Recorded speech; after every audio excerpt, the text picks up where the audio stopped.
interpreter is Marisha Owiti.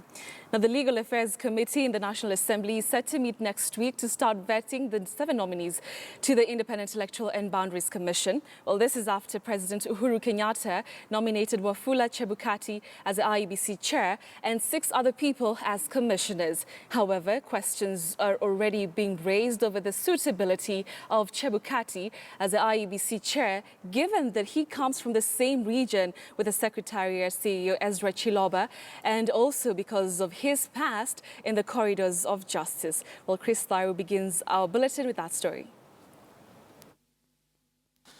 After President Uhuru Kenyatta finally presented the 7 nominees to head the Independent Electoral and Boundaries Commission to Parliament for approval, focus now shifts to the Legal Affairs Committee in the National Assembly to vet the nominees before presenting a report before the House for debate and approval.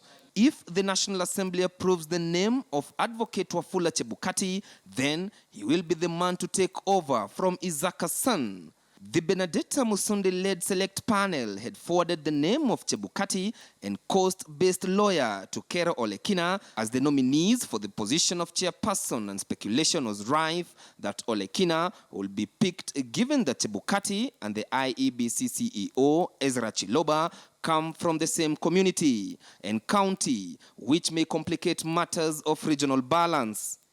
The results of the interview, one, must be made public. Let Kenyans see who scored the highest and the reasons why the highest was not given that job. The nomination of the chairman is a bit, baffling, considering that he's a lawyer who was placed in Mombasa. The second other fellow was among the top list, Olekina, has done a lot of work in his national contribution, even constitutional making. He understands the constitution very well. But then, there are those dynamics. Those are the best of the best. It is still not clear whether these will compromise the tenure of Ezra Chiloba if Chebukati's name is approved by the National Assembly. Chiloba is a very young and sharp guy who's been midwifing the transition.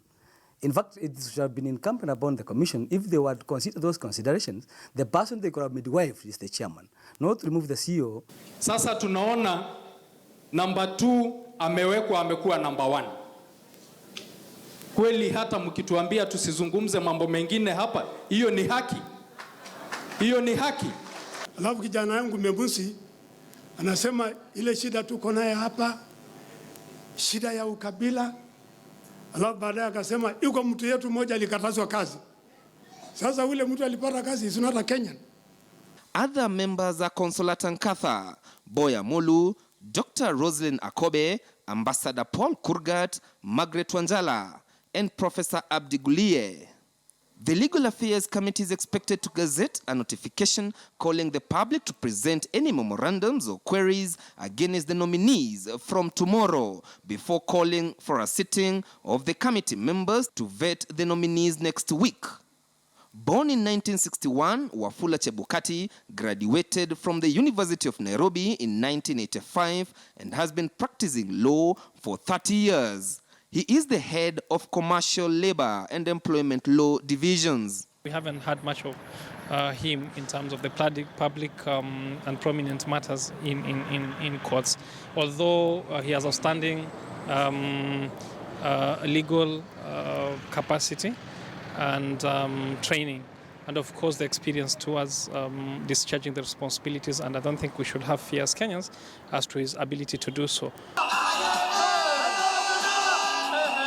The change of guard at the polls body was precipitated by the opposition, led by the Coalition for Reforms and Democracy CORD, which said the commissioners were incapable of properly managing the forthcoming general election. As a result, protests were carried out nationwide, leading to the removal of Izaka's son and his team. Chris Thairo,